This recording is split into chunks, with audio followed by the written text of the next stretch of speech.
Hi hello welcome back to our channel. మన channel ఈరోజు blog వచ్చేసి హాస్పిటల్ బ్లాగ్ అనమాట. పిల్లల్లో మనం మెయిన్ ప్రాబ్లం చూస్తూ ఉంటాం కదా, నులి పురుగుల సమస్య, అలాంటి బ్లాగ్ అనమాట. మొత్తం బ్లాగ్లో మాట్లాడుకున్నాం. Let's get blog started. Hi hello welcome back to our channel. మన ఛానల్ ఇవాళ లాంగ్ వీడియో చూసేయండి. అందరం మంచిగా ఫ్రెష్ అప్ అయ్యేసి ఇంకా హాస్పిటల్ అనమాట. పిల్లలతో ఫస్ట్ టైం నేను హాస్పిటల్కి వెళ్తున్నాను, ఎందుకంటే ఒక్కదాన్ని వెళ్తున్నాను అనమాట. ఇంతవరకు ఎప్పుడు వెళ్ళట్లేదు. చూడాలి పిల్లలు ఎలా కోఆపరేట్ చేస్తారో.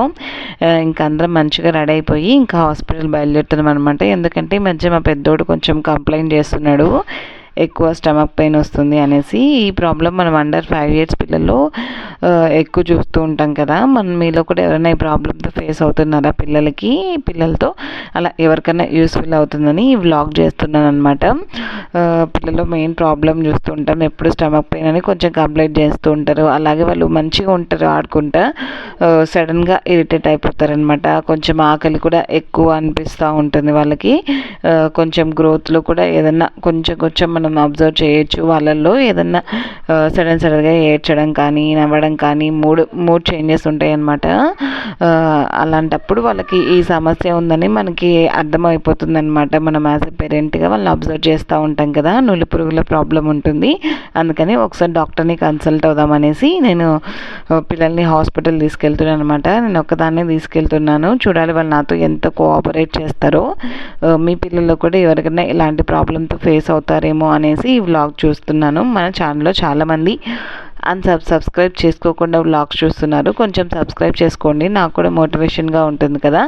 అలాగే ఎక్కువ మంది వాచ్ చేస్తున్నారు వ్లాగ్స్, కొంచెం సబ్స్క్రైబ్ చేసుకుంటే నాకు కూడా కొంచెం మంచి వీడియోస్ తీయాలని ఇంట్రెస్ట్ వస్తుంది కదా.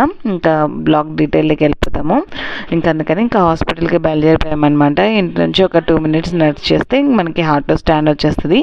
ఇంకా అక్కడ అందరం ఆటో ఎక్కేసేసి ఇంకా హాస్పిటల్కి బయలుదేరామన్నమాట. ఆటోలో కూడా కూర్చుంటారు లేదో అని డౌట్ ఉండేది మా చిన్నోడితో, కానీ మంచిగా కూర్చున్నాడు అనమాట. వాడు కూడా కొంచెం మంచిగా కోఆపరేట్ చేసేసాడు.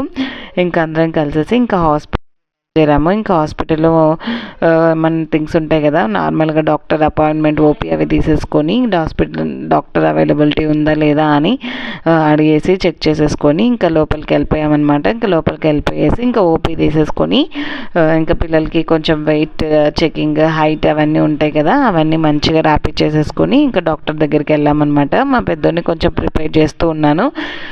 అంటే ముందుగా డాక్టర్ దగ్గరికి వెళ్ళేటప్పుడు వాళ్ళే డాక్టర్తో ఇంటరాక్షన్ అయ్యేలాగా మనం చూసుకోవాలన్నమాట.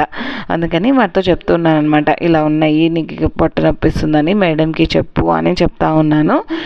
పిల్లలకి అలా చెప్తా ఉంటే వాళ్ళకి కూడా కొంచెం ఇంట్రెస్ట్ వస్తుంది, మాట్లాడాలి, కలవాలి. వాళ్ళు కూడా ఫస్ట్ టైం డాక్టర్ని చూస్తూ ఉంటారు కదా, స్టెతస్కోప్ అవన్నీ భయపడకుండా వాళ్ళతో చెప్పి ప్రాబ్లం ఏంటో వాళ్ళ డాక్టర్ కూడా మంచిగా అండర్స్టాండ్ అవుతుంది కదా. మనం కూడా డాక్టర్కి క్లియర్గా ఎక్స్ప్లెయిన్ చేయాలన్నమాట. పిల్లలు ఇలా ఏడుస్తున్నారు, ఇరిటేట్ అవుతున్నారు, ఎక్కువ ఆకలి అంటున్నాడు, మళ్ళీ నార్మల్గానే ఉన్నాడు, స్టమక్ పెయిన్ అని అంటుంటే అని ఇట్లా మంచిగా క్లియర్గా ఎక్స్ప్లెయిన్ చేస్తే వాళ్ళు కూడా డాక్టర్స్కి కూడా క్లియర్గా అది అర్థమైపోతుంది అనమాట. అందుకనేసి ఇంకొకసారి డాక్టర్ దగ్గర కూడా అన్నీ మాట్లాడేసి క్లియర్గా ఎక్స్ప్లెయిన్ చేశారనమాట. డాక్టర్ కూడా మెడిసిన్ పెట్టేశారు. ఈ మెడిసిన్ వేసి చూడండి, కొంచెం మంచిగా స్టమక్ పెయిన్ అంటున్నారు కదా, ఈ ప్రాబ్లమే ఉండొచ్చు అనేసి మేడం కూడా మెడిసిన్ రాపిచ్చేసేసారనమాట. ఈ మెడిసిన్ని 1 week 2 dosesగా ఉంటాయి. ఈరోజు నైట్ వేసామంటే మళ్ళీ అదే రోజు నైట్ 1 week గ్యాప్ ఇచ్చి వేయాలన్నమాట. ఏ మెడిసిన్ అయినా మనం డాక్టర్ ప్రిస్క్రిప్షన్ లేనిది అస్సలు యూజ్ చేయకూడదు అనమాట. ఇంకా అంతే, డాక్టర్తో మాట్లాడేసి డాక్టర్ దగ్గర మెడిసిన్ రాపించుకొని డాక్టర్ కూడా అదే ప్రాబ్లం ఉంటుందనేసి మెడిసిన్ పెట్టేశారు ఒక 1 week. సరే అని ఇంకా మెడిసిన్ తీసేసుకొని ఇంకా అక్కడే పిల్లలు కాసేపు ఆడుకుంటామనేస్తే ఇంకా పిల్లలతో అక్కడే కొంచెంసేపు టైం స్పెండ్ చేశాను అనమాట. అందరు చుట్టుపక్కల పిల్లలు ఉంటారు కదా, అక్కడే కొంచెం ఇసుకలో అందుకు ఆడుకున్నారనమాట. మనం ఎన్ని జాగ్రత్తలు తీసుకున్నా పిల్లలు అండర్ 5 years లోపల ఈ ప్రాబ్లం ఖచ్చితంగా ఫేస్ చేస్తారు. అందుకని ఈ ప్రాబ్లంని మనం మాత్రం నెగ్లెక్ట్ చేయకూడదు అనమాట. పిల్లలకి ఫుడ్ ఇచ్చే విషయంలో కూడా మనం చాలా కేరింగ్గానే ఉంటాము. ఎంత కేర్ ఉన్నా కూడా కొంతమంది పిల్లలు మాత్రం ఇలాంటి ప్రాబ్లమ్స్ వస్తూ ఉంటాయి. అప్పుడు మనం వాళ్ళని నెగ్లెక్ట్ చేయకూడదు. అందరికీ తెలిసే ఉంటుంది, తెలియని వాళ్ళ కోసం నేను చెప్తున్నాను అనమాట. మళ్ళీ తెలుసు ఇది కూడా వ్లాగ్ షూట్ చేయాలా అని కొంతమంది అనుకుంటూ ఉంటారు. అలా ఏం కాదు, కొంచెం తెలియని వాళ్ళకి యూజ్ అవుతుంది కదా. మనం దగ్గర నుంచి ఒక 1 memberకి యూజ్ అయినా కూడా మనం తీసిన దానికి కొంచెం బెటర్గా ఉంటుంది కదా అనేసి చెప్తున్నాను అనమాట. ఇంకా అక్కడ పిల్లలు కూడా మంచిగా కొద్దిసేపు టైం స్పెండ్ చేశారు బయట హాస్పిటల్లో. వాళ్ళ దగ్గర నుంచి ఎటువంటి ఈ ప్రాబ్లమ్ని ఫేస్ చేసే పిల్లలు ఎటువంటి వాళ్ళలో యాక్టివ్నెస్ అన్నీ ఉంటాయి అన్నమాట. కానీ అది కొంచెం చెప్తున్నాను కదా, ఎప్పుడైనా స్టమక్ మాత్రమే ఏడుస్తారు. ఇంకా మంచిగా హాస్పిటల్లో కొద్దిసేపు మంచిగా ఆడుకున్నారనమాట పిల్లలు కూడా.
ఇంకా అలా పిల్లలు కూడా మంచిగా ఆడుకున్నారనమాట. ఇంకా మంచిగా ఆడేసుకొని ఇంకా కాసేపు అక్కడే ఇంకా టైం స్పెండ్ చేసాం. ఒక 20 మినిట్, ఒక హాఫ్ అన్ అవర్ పైగానే ఉన్నామన్నమాట హాస్పిటల్లోనే వాళ్ళు ఆడుకుంటూ ఉంటే.